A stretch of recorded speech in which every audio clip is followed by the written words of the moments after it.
जनपद नैनीताल में कोटाबाग के निकट स्थित पल्लवगढ़ की भूमि दिन प्रतिदिन प्रसिद्धि की ओर अग्रसर है।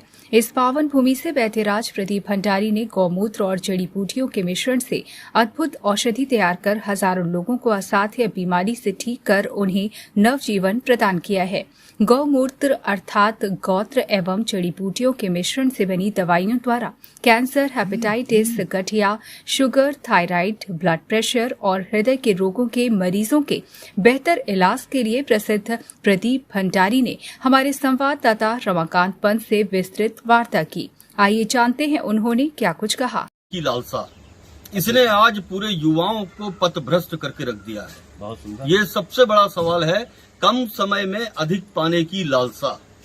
हमको हम कहते हैं ठीक है, उसे चाइनीज आनी चाहिए, उसे जापानीज आनी चाहिए, उसे फ्रेंच आनी चाहिए, वो कन्नड़, मलयालम, तेलुगु, तमिल, वो सब भाषाओं का ज्ञाता हो, वो गणित का ज्ञाता हो, वो फिजिक्स को जाने, केमिस्ट्री को जाने, वो सारे विषय को जाने। लेकिन उस सबसे पहले है कि वो एक अच्छा मनुष्य बने जो लोगों की यादों में जिंदा रह सके। बहुत सुंदर बात आपने कही गुरुजी। मानवता से बड़ा कोई धर्म नहीं है, मनुष्य बनना पहले नितांत आवश्यक है। और गाय हमारे सनातन संस्कृति की एक अभिन्न अंग रही है। गो मूत्र जिसको हम गोत्र कहते हैं, गुरुजी उसकी थोड़ी सी संक्षिप्त विशेषताएं क्या हैं आपके शब्दों में? आपने किस रूप में उसको महसूस किया है? आपके यहाँ जो विभिन्न मरीज आए हैं दूर दराज क्षेत्रों से, देश के विभिन्न भागों से, ये किस तरह से इस चीज को महसूस करते हैं? और यह प्रेरणा आपको कि लोक कल्याण की प्रेरणा आधुनिक युग में हर किसी के पास नहीं है, क्योंकि आधुनिक समय में लोग पैसे के पीछे भाग रहे हैं और ऐसे समय में भी आप केवल लोक कल्याण को दृष्टिगत रखते ही अपना पावन कर्तव्य कर रहे हैं। तो यह प्रेरणा आपको कहाँ से मिली और गौमूत्र की क्या विशेषताएं हैं? देखिए, बहुत ही बढ़िया सवाल आपका है। इस प्रेरणा के स्रोत हिमालय के तपस्वी हैं, हिमालय के योगी हैं, हिमालय के ऋषि मुनि हैं। और हम लोग जो भी काम आज यहाँ पर कर रहे हैं, इसमें ये मैं आज तक नहीं कहा हूँ और न कभी भविष्य में कहूंगा कि इसमें हमने कुछ किया। हम इसको करने लायक अपनी हैसियत भी नहीं समझते हैं। ये सारा का सारा इसका मूल स्रोत और इसके मूल प्रणेता हिमालय के योगी मुनि ऋषि तपस्वी रहे हैं, जिनकी गोद में बैठकर हमने कुछ अंशों को लिया है और वो अंश आज लोगों के काम आ रहे हैं। इसमें मैं ये कहूं कि मेरा कोई बहुत बड़ा रोल है, मेरा इसमें 0/0 भी रोल नहीं है। मैं इसका पूरा श्रेय, और यहाँ जितने भी लोग आज तक ठीक हुए हैं, इसका पूरा श्रेय हिमालय के उन योगियों को देता हूं, उन तपस्वियों को देता हूं, जिन्होंने लोक कल्याण की भावना से और लोग जल्दी ठीक हो जाएं, उनका घर बचा रहे, उनका बच्चा बचा रहे, किसी बेटी का पिता बचा रहे, इस भावना से जिन्होंने हमको यहाँ पर भेजा, ये उनका उद्देश्य को हम पूरा करना चाहते हैं। और हम कितना पूरा कर पाते हैं, ये हमारी आदतों पर, हमारे व्यवहार पर, हमारी मानसिकता पर डिपेंड करता है। तो मैं एक ही शब्द कहूंगा कि हम शायद इसके लायक नहीं थे, लेकिन ये आशीर्वाद, ये इसके प्रणेता वो सारे संत ऋषि मुनि हैं। मैं उनको सबको, हिमालय के तमाम साधुओं को।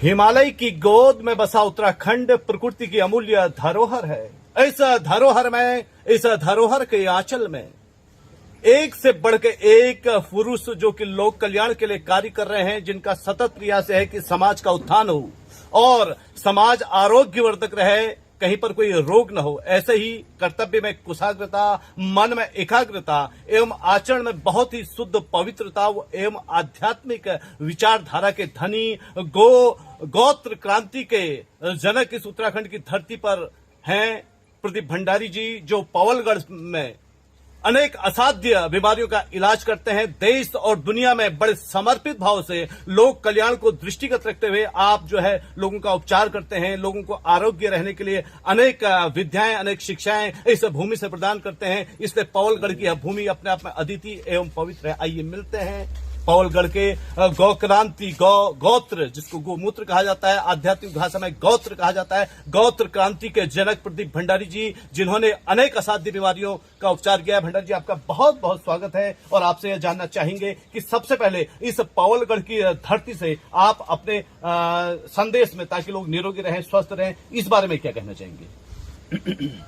सबसे पहले आप सबका धन्यवाद है और स्वागत है जी कि आप लोग के मन में ये विचारधारा आई है कि लोगों तक यहाँ का एक संदेश दिया जाए और लोगों को बचाने के लिए जिस दिशा में आप लोग प्रयास कर रहे हैं, तो जहाँ अगर हम एक और लोगों के लिए धन्यवाद के पात्र हैं, तो मेरी ओर से आप सभी लोग धन्यवाद के पात्र हैं कि आप लोगों ने इस बीड़े को उठाया है कि लोगों को बचाने का, लोगों के घरों को बचाने का, उनकी आर्थिक स्थिति को सुदृढ़ करने का जो जिम्मा आप लोगों ने भी अपने मन में लिया है। तो आप स्वयं, आपको आपकी प्रकृति रक्षा करेगी, हिमालय आपकी मदद करेगा, ऐसा मेरा विश्वास है।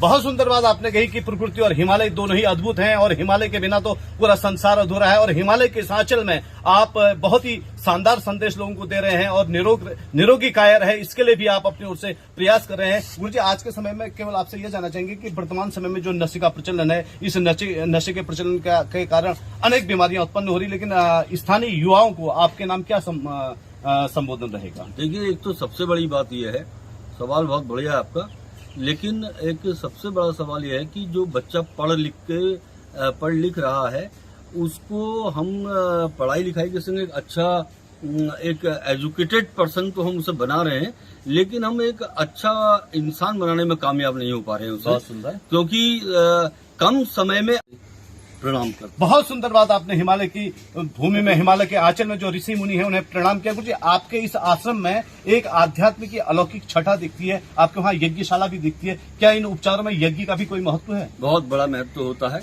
देखिए, कोई भी ये जितनी भी जड़ियां होती है जी, ये इनका एक बहुत बड़ा एक समय होता है, कब किस चीज को तोड़ा जाएगा, कब किस चीज को नहीं तोड़ा जाएगा, एकादशी में क्या होगा, पूर्णिमा में क्या होगा, अमावस्या में क्या होगा, और अमुक अमुक चीजों को अलग अलग आहुतियों के साथ उनका प्रयोग किया जाता है। और ये जो धुआं उठ रहा है, ये जो धुआं है, ये सामान्य धुआं नहीं होता है, इसमें ऑक्सीजन का परसेंटेज ज्यादा होता है। अच्छा। और उस ऑक्सीजन के ज्यादा परसेंटेज होने से उस जगह में जितने भी लोग आते हैं वो अपने को प्राणवान और ऊर्जावान महसूस करते हैं। ये इसकी प्रमुख प्राथमिकता होती है। इस पर अमेरिका में और कई सारे देशों में लगातार रिसर्च जारी है, और जिन रिसर्चों ने ये साबित किया है कि भारत का आयुर्वेद और भारत की संस्कृति ये विश्व की उन प्राचीनतम संस्कृतियों में रही है कि जिस संस्कृति के आधार पर आदमी, सिर्फ आदमी नहीं, एक इंसान, मनुष्य और एक स्वस्थ मनुष्य के रूप में सामने आता था, जो दीर्घायु होता था। आज इन्हीं रिसर्च के माध्यम से लोगों की समझ में और आज के विज्ञान के विद्यार्थियों की समझ में ये सारी बातें लगातार आ रही है। बहुत सुंदर बात आपने बताया कि यज्ञ का भी अपना अलौकिक महत्व है। मैं अपने कैमरामैन से चाहूंगा थोड़ा यज्ञ कुंड की ओर कैमरा घुमाएं, क्योंकि इस यज्ञशाला का बड़ा ही अद्भुत महत्व है और यज्ञ के द्वारा ही रोगों का निदान होता है। यह अपने आप में अद्वितीय है और अलौकिक है, और कुल मिलाकर के यह अपने आप में अद्वितीय है। और वैसे हो गए भाई, अब आप थोड़ा इधर, बहुत ही अद्वितीय है। और यज्ञ के महत्व पर आपने विशेष रूप से प्रकाश डाला, क्योंकि यज्ञ हमारी सनातन संस्कृति का बड़ा आधार स्तंभ है। और यज्ञ के बारे में तो यज्ञ को देवता भी कहा गया। यज्ञ को बंगला विष्णुवनिता, विष्णु शंकर भामनी, बहुला वेद माता, जो महाविष्णु पुरुषरूपी, महामतस्या, महाकुर्मा, महावारहा रूपणी, नरसिंह प्रिया रम्य वामना, वधु रूपणी, जाम दग्न स्वरूप